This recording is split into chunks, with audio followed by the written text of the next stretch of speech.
This is an example from 2007 past paper. As you see, this is using trigonometric functions. Already the graph is done for you. Y equals sine x and y equals square root of cos x. No need to graph it, but the main thing is being able to find these points of intersection, point A and point B, because they will be our limits.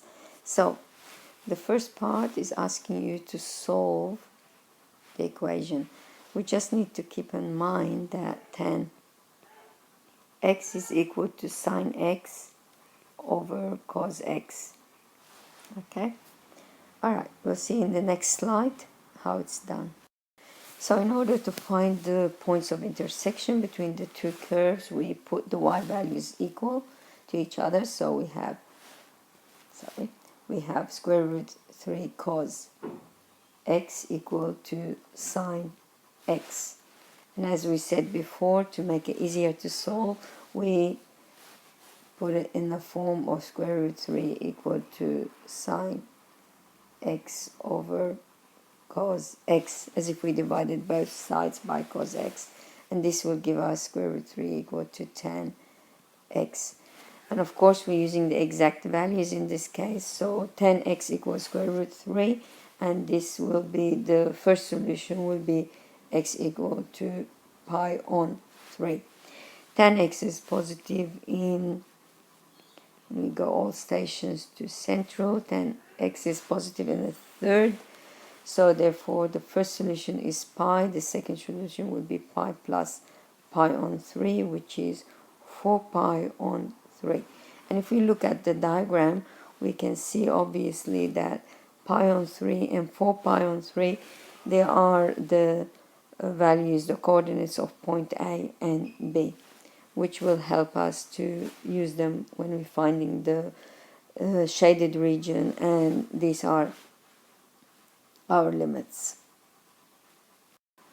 Integrating to finding the shaded area would be from pi on 3 to 4 pi on 3, and of course sine x is the top curve, top graph, minus square root 3 cos x all dx.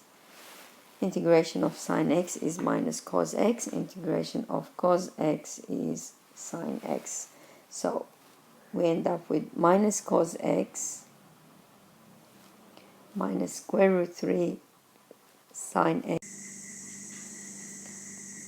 from pi on 3 to 4 pi over 3, and equal, take the negative out, you'll get cos x plus square root 3 sine x, again just pi on 3 to 4 pi on 3. Substituting the limits, we end up with minus cos 4 pi on 3 plus square root 3 sine 4 pi on 3. Of course the top value is substituted first, minus bracket. This bracket helps you not getting confused with the signs and the negatives, positives, you know. Square root 3 sine pi on 3, close the brackets.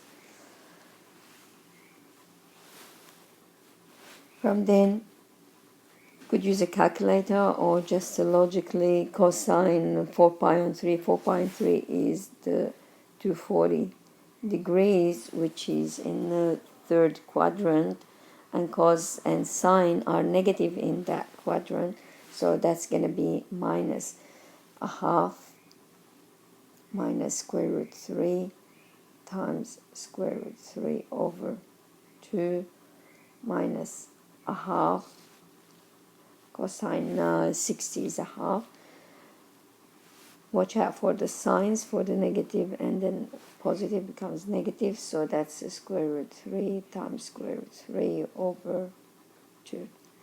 There's multiplication here. So that will give us a half plus square root 3 over 2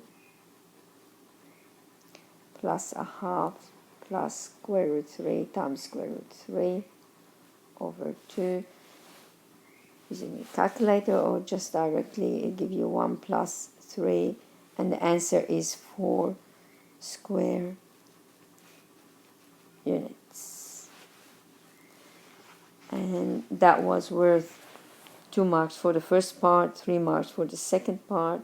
So that's 5 marks all up from a past paper.